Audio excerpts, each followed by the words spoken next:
kinomplain dahil sa hindi pagsunod sa mga patakaran at sa Code of Ethics na inyong sinusunod? Yes, Your Honor. Paano naman ang pagdidisiplina ang ginagawa ninyo? Katulad po nung nireport ko sa inyo kanina, kanina lang. Ano naman ang ginawa niyo doon? Yun po kasing storya tungkol sa inyo, Your Honor.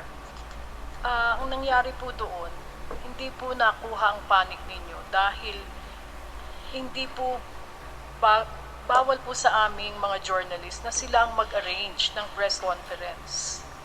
Ang text po niya ay sinabi niya na upon discussion with my bosses, I was advised we're not allowed to organize press conferences for politicians or government officials. May I coordinate with your staff instead? Yun po ang kanyang sagot. So, nung ginawa po niya ang storya, hinintay po niya na, at may missed call po siya sa inyo, inisip niya po na hindi na kayo interesadong magbigay ng panig. Yun po ang nangyari doon, kaya natuloy po ang pag-ere ng kanyang storya. Gayunpaman, Your Honor. Bakit kinakailangang paikot-ikutin mo? Sinabi ko na nga siya yung nag-alok sa akin at nagkasundo kami magsusum 10:30 kinabukasan. Hindi ko po Bakit mo pinaikot-ikot. sasabihin ngayon na hindi ako nakahanda? Siyang nag-alok eh. Alam mong kondisyon ko lang, isa lang eh. Magsama siya ng ibang networks, reporters sa ibang networks. Ngayon, kung hindi niya sinunod yung usapan namin at ako'y naghihintay ng kinabukasan at sasabihin niya na hindi niyo siya pinapayagan, bakit bago siya nag-text sa akin, hindi niya muna kinlear sa'yo kung pupwede yung sumo hindi? Akala ko ba ito isang abogado? Di ba dapat ang ginawa muna niya ay lumapit sa'yo, kinlear niya kung pwedeng makipag-zoom. At kung pumayag ka, matutuloy yung 10:30. Dito panlilin lang ang ginawa niya. Isang direktang panlilin lang ang ginawa niya. Sa ako'y pumayag sa alok niya, mag-uusap kami kinabukasan, pero inere niya ng alas 7 ng gabi. Pagkatapos sasabihin mo, sumusunod ka sa Code of Ethics. Sasabihin ko sa iyo, ito, ayon sa Section 3, page 3 nitong Broadcast Code,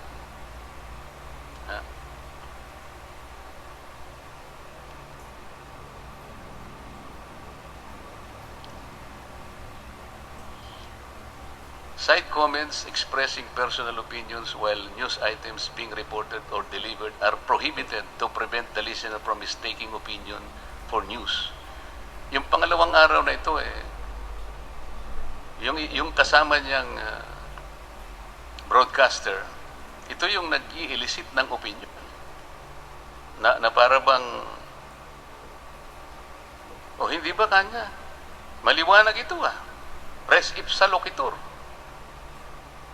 Halos pagtawanan pa niya ako doon Okay lang sa akin yun Alam mo kung alin ang nabibiktima rito, kagaya ng sinasabi namin. Yung mga tao na nakikinig, akala nila ganun katotoo. Sapagkat ipinagkait niya na sabihin, ako po ang may kasalanan Hindi ko po kasi alam na hindi pala ako papayagan. Pero dapat sinabi niya yon bago niya ako kinausap. Paano niya malalaman? Kinabukasan niya lang ako tinawagan. Pagkatapos, ipagtatanggol mo siya. Ayun, nandito sa inyong post.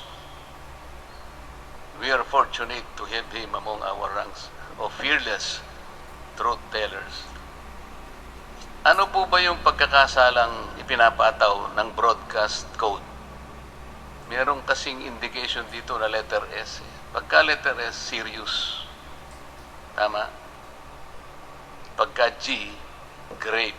Pagka L, light.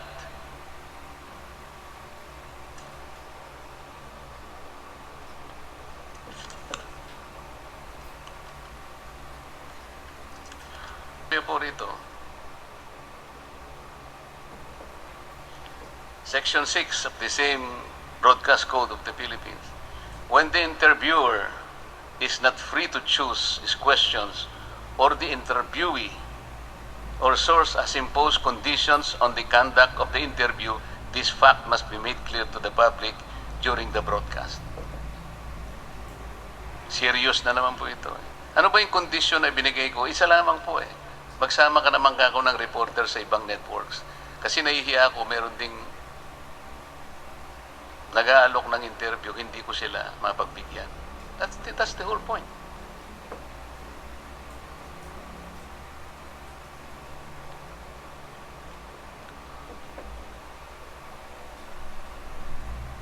Mr. Katigbak, kanina po may nagtanong sa inyo na tungkol sa mga hindi na-airing mga political ads, at yan naman po alam na natin. Hindi po ba meron kayong mga tinatawag na media planners? Sila itong humahawak ng lahat ng mga political ads para yon ma-manage natin sa tamang pagkakaayos, sa tamang panahon na hinihingi nila. Kaya nga, meron kayong mga tao eh. This is a function of management. Bakit naman po nung araw na pinakahuling araw ng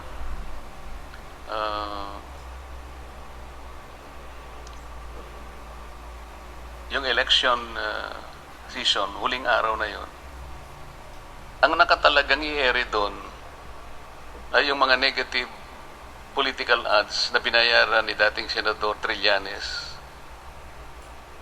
At kung hindi naharang sa pamagitan ng TRO, yun ang nauna eh. Kaya minsan po, nagkakaroon ng talagang agam-agam na talagang meron kayong partisan actions. Paano kung hindi, halimbawa, naharang sa pamagitan ng TRO na inihain ni Speaker Alan Cayetano na noon ay Vice Presidenteng kandidato sa ticket ni President Duterte?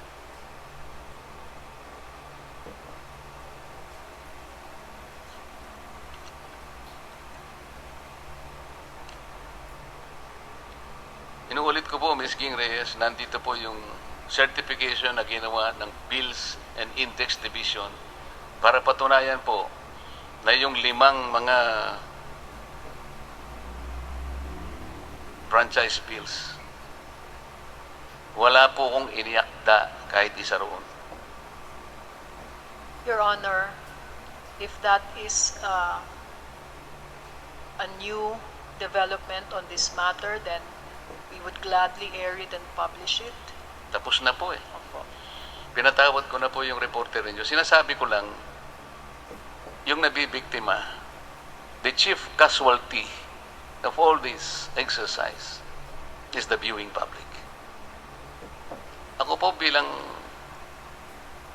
isang public servant, hindi na po ako estranghero sa ganito eh. Sanay na po kami dito eh. Maliban lang po sa mga pamilya namin, siyempre hindi sila kumikibo, nasasaktan din siguro sila. Hindi naman nila sinasabi sa amin. Pero higit sa lahat, yun pong mga tao na pinaglilingkuran natin, kapwa.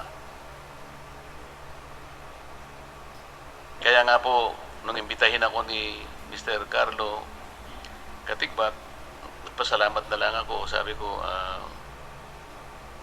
palagay ko, pwede ko nang ipasa Diyos ka ako. Ms. Ging Reyes, how do you determine that an item is newsworthy? May you please repeat the last line, Your Honor? Like an incident, something, a person, a subject matter, how does the network determine that it is newsworthy? Your Honor, if it's an issue to be discussed, or if it is a personality, an official of the government, anyone whose who has an impact and a story that has relevance and interest to the nation. The story concocted by that reporter was primarily based on his assumption that he can impeach me and discredit me because, as he alleged, I was the principal authors of those franchise bills. Ang gusto niyang palitawin, lahat ng 5 na yon lumampas na sa 50-year limit. Ang mali niya doon, sabi ko nga sa'yo, hindi ako principal author. Pangalawa, wala namang kinalaman yung mga sinabi niyang mga kumpanya kung lumampas na o hindi. Kasi ang pinag-uusapan dito ay yung pagbibigay ng prangkisa is addressed to the wisdom and discretion of Congress. Kung mahusay naman ang patakbo mo ng prangkisa mo, inalagaan mong mabuti, sapagkat ito ay isang napaka-special na pribilehyo, bakit naman hindi ka i-renew? At hindi ka pagbibigyang palawigin ang prangkisa mo? Lahat ng binanggit niya ng mga kumpanya, wala naman pong nai-report ng mga paglabag yun eh. Kaya siguro nabigyan ng panibagong prangkisa. Ang totoo nun, merong nag-text sa akin na yung taga Bohol, inaasunto niya nga kayo kung ba't nyo sinasabi na ako ang principal author, sapagkat ang principal author doon, yung dati naming kasama rito na ngayon ay gobernador ng Bohol, si Governor Arthur Yap. Napakarami po ninyong inconsistency. Hindi po ba ang balita ay galing sa mga naganap na mga pangyayari sa loob ng isang araw? Kung ano yung nangyari, ang journalist po, mayroon siyang katungkulan na isalaysay as the event unfolds or unfolded. Yung po ba datagdagan pa ng mga komento? Balita na po yun eh. Are you free to comment on the news or you are supposed to be sticking with the news itself? Your Honor, the news is separate from commentary. Correct. Let's go to the commentary. Are you familiar with the doctrine of fair comment? A little bit, of course, Your Honor. Ano po? Opo, Your Honor. What is the doctrine of fair comment? That it is there should be a free and truthful discussion of any issue of public interest. Medyo malayo po ng konti. When we talk about the doctrine of fair comment, the comment must be and primarily be directed to the issue itself, not to the person.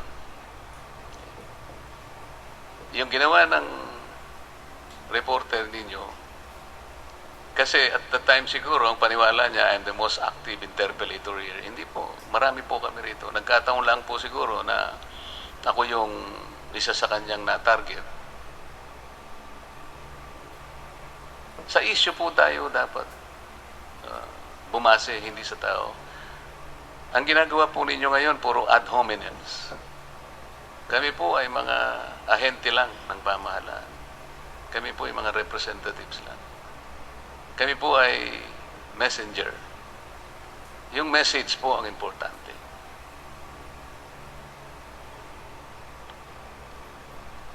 Wala po kaming personal attacks sa inyo, Mr. Your Honor. Hindi naman po kami nag-ad hominem attacks sa news, Your Honor.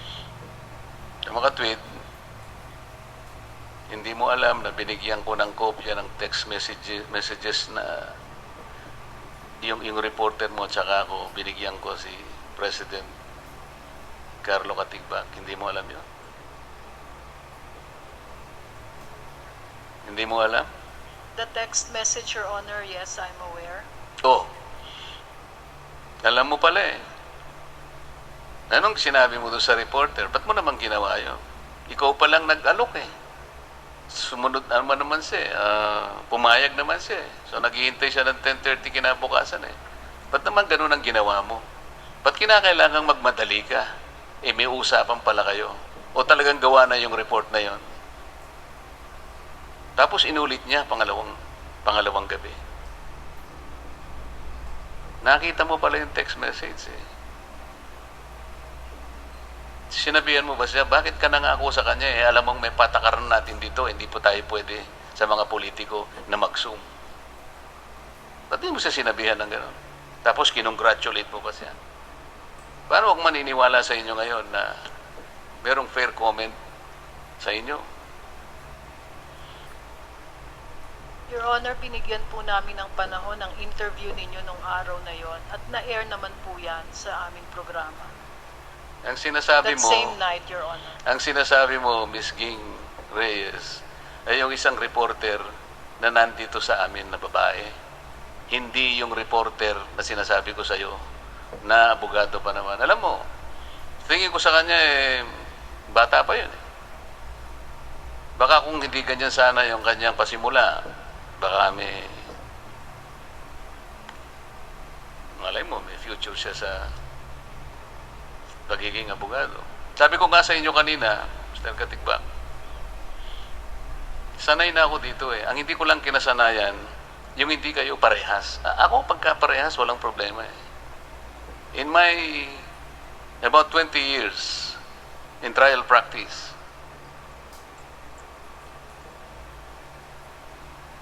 hindi na bago sa akin yun eh. Nandun yung kalaban na abogado, nandun ka. Magpapaligsahan kayo sa harap ng korte. Yun ang training ko eh. Walang problema sa akin yan eh. Nagkaiba tayo ng opinion, halimbawa. The defense counsel, for example, is pursuing another theory. Ako ang prosecution. Or baligtarin natin, he is the prosecutor, ako yung defense counsel. Natural lang na magkakaroon ng taliwas na pananaw sa lahat ng aspeto ng batas. But that's perfectly legal. Pero hindi ako nakasunayan dito. Yung ganitong klaseng exercise. Walang parehas. Yung rules, hindi malinaw. You cling to an imaginary code of ethics. You cling to an ethical guidelines. Nagtanong sa inyo kanina eh. Meron pala kayong code of ethics. Meron kayong ethical guidelines. At you have in your employee a retired Justice of the Supreme Court. Will now this assure that what you do in ABS-CBN will spell out integrity, transparency, and accuracy? Ang sagot mo kagad, yes, Your Honor. Walang laman yung sagot na yun eh. Ms. Ging. Are you familiar with Presidential Decree 576-A? Anybody in ABS-CBN? Mr. Chair, kayo. Section 2 of this decree. Every radio station or television channel shall allocate at least 2 hours a day as a program or programs rendering public service during such broadcast hours as are normally regarded in the industry as prime time for a particular type of program and its appropriate audience. Public service refers to news, educational and cultural presentation, and other programs informing the people of advances in science, industry, farming, and technology, of policies and important undertaking in government designed to promote or safeguard the public welfare, of matters related to physical, intellectual, and moral development of the young, or of traditions, values, and activities which constitute the cultural heritage of the nation. Let's do some accounting here. Ang sinasabi po dito, Mr. Carlo Katigbak, may I address you now because you're the highest ranking official of ABS-CBN present. This law categorically sets at least 2 hours a day, prime time, for programs on public service. Lahat ng ito in-enumerate dito. Ano po yung prime time sa ABS-CBN? Between what time until what time? Your Honor, 6 p.m. to 10 p.m. po. Okay. So ilang pong programa, maliban po sa Make It With You, alam ko po yun eh. Kasi ang asawa ko po ay talagang avid fan ni Enrique Hill at saka yung Liza Soberano. Kaya ako po napapanood yun. Ayaw po kasi ng asawa ko nanonood siya na wala siyang kasama. So kahit na po ako'y basa ng basa sa maraming mga papeles, kailangan ko pong pumanik para panoorin yun. Meron po meron pang probinsyano. Sunod-sunod po yun eh. Ito po ba yung sinasabi ng batas dito na dapat 2 hours man lang informing the people of advances in science, in industry, in farming, and technology, of policies and important and blah, blah, blah. Wala akong nakikitang ganito eh, Mr. Caparas. Katigbak. Ito po ay isang batas na hindi pa nare-repeal.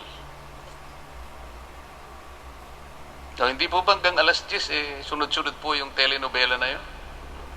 Yes, Maliban sir. sa balita, meron po kayong balita. Ang problema, yung mga balita, yung masyadong morbid po yung patayan dito, patayan doon. Wala man lang ibinalita na, yung sakit party list ni Kong Dante Marcoleta, nagbigay po ng, kasi po marami akong nahinging bigas sa mga kaibigan ko. Pagka ganun, walang ibabalita na ganun. Kailangan po, ang ibabalita lang, puro patayan. Ni-rape si ganito, ninakaw yung ganito. Ganito po ang nangyayari. Kanina po, yung sinasabi kong platitude, mga sibulates, mga cliche, gagawin po namin ang nararapat na reforma kung ganito po, ganyan-ganyan. Pagbibigyan po namin lahat, nakapagsalita sa loobin nila kung kami po ay nakagawa ng ganito, nakapanakit ng gano'n at ganyan. Naalala ko po tuloy,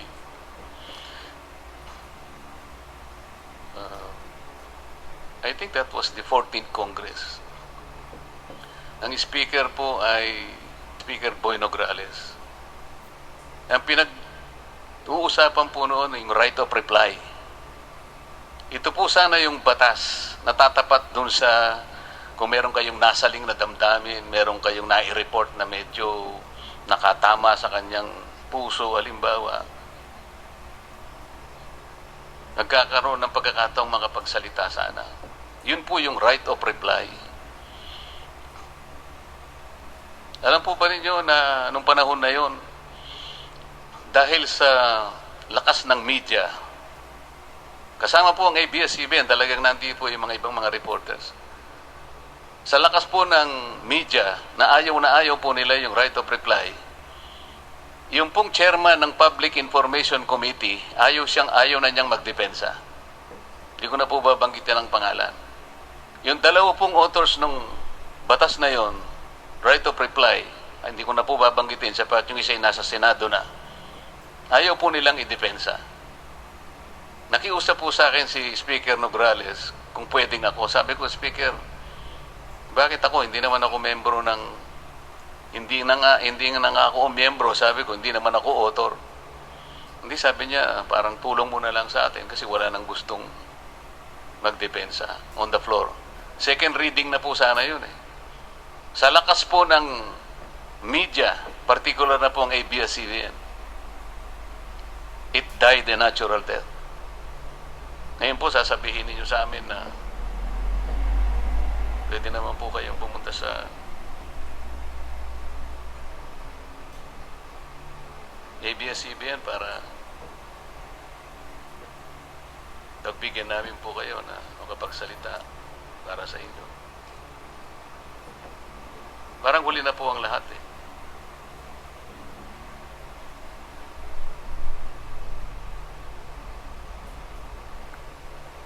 Wala na po ba akong panahon, Mr. Chair? Sandali na lang sana ito eh.